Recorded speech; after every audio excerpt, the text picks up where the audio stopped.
TikTok has over 1 billion active users. They watch videos, post content, follow creators, and spend hours on the app every day. And the overwhelming majority of them never spend a single dollar inside it. No subscription fee, no purchase required, no obvious price attached to anything the app offers. And yet, TikTok's parent company, ByteDance, generates tens of billions of dollars in revenue annually from the platform. The money is real, the scale is extraordinary, and almost none of it comes from the people doing the scrolling. This is the story of how TikTok built one of the most financially powerful business models in the history of consumer technology, and why the app that feels like pure entertainment is, underneath it, one of the most sophisticated revenue extraction systems ever pointed at a mass audience. To understand how TikTok makes money, you need to start with what makes TikTok different from the platforms that came before it. Facebook, Instagram, and YouTube all built their audiences around social graphs, systems where what you see is determined primarily by who you follow. TikTok replaced this with an algorithmic feed driven almost entirely by behavioral signals. What you watch, how long you watch it, what you rewatch, what you skip, what you share, all of it feeds a recommendation system that learns your preferences faster and more accurately than any previous platform.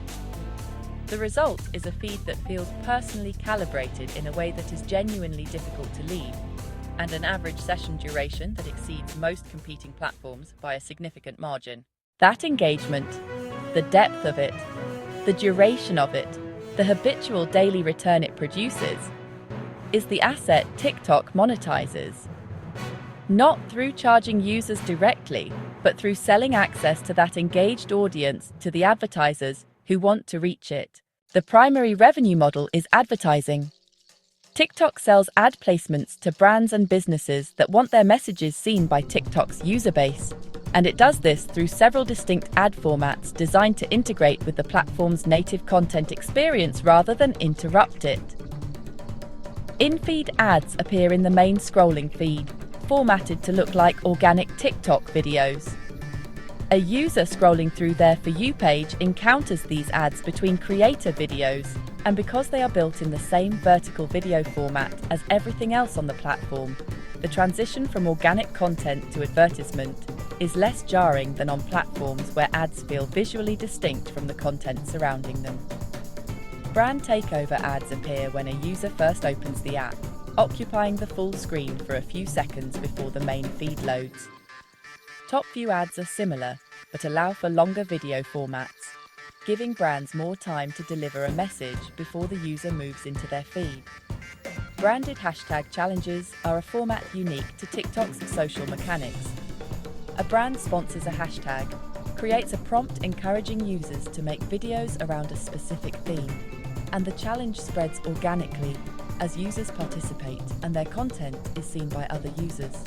The brand pays for the initial sponsorship and placement, but the content generated by participating users extends the campaign's reach far beyond what the paid placement alone would achieve. The user-generated content effectively amplifies the brand's investment at no additional cost, which makes the format attractive to advertisers and justifies a premium price relative to standard ad placements. Branded effects allow companies to create custom filters, stickers, and augmented reality effects that users can apply to their own videos. When a user chooses to incorporate a branded effect into their content, they become an organic distribution channel for that brand's message, publishing it to their own followers, who may then use the same effect themselves. The brand pays once for the creation and placement of the effect, but its reach multiplies through every piece of user-generated content that incorporates it. The revenue flow from TikTok's advertising business works through a combination of direct sales and self-serve auction systems. Large brands with significant budgets work directly with TikTok's sales teams to plan and execute campaigns, negotiate rates, and access premium placements like brand takeovers and hashtag challenges. Smaller businesses access TikTok's advertising inventory through a self-serve platform called TikTok Ads Manager, where they set budgets, define target audiences, upload creative, and bid for placement in an automated auction system similar in structure to the systems used by Google and Facebook. The auction prices advertising inventory dynamically based on the competition among advertisers targeting a specific audience segment at a specific time in a specific geographic market. Beyond advertising, TikTok has built a growing in-app economy centered on virtual currency. Users can purchase TikTok coins, a virtual currency bought with real money, which they can then use to buy virtual gifts for creators during live streams. When a creator is broadcasting live, viewers can send these virtual gifts as a form of real-time appreciation and support.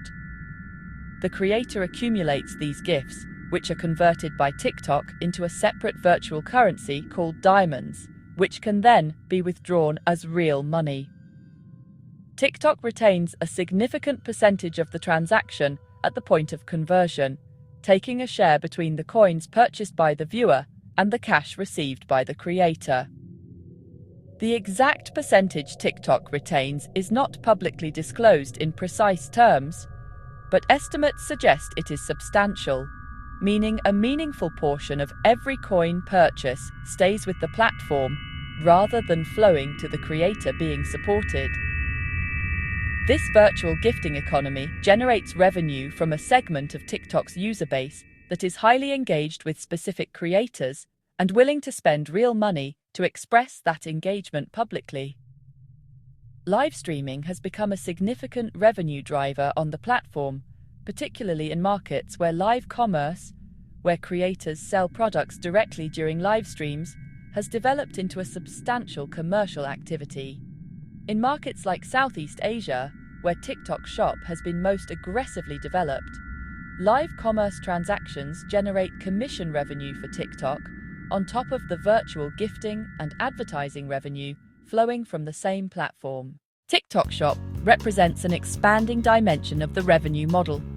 It allows creators and brands to list products directly within the TikTok app, which users can purchase without leaving the platform. TikTok takes a commission on each transaction completed through TikTok Shop, adding an e-commerce revenue layer to a platform that was built around entertainment content. The integration of shopping into the content experience is a natural extension of the influencer marketing dynamic that TikTok's creator economy already produces. Users see a product used or demonstrated in a video they enjoy, and the purchase path is now embedded directly in the same interface where they encountered the product.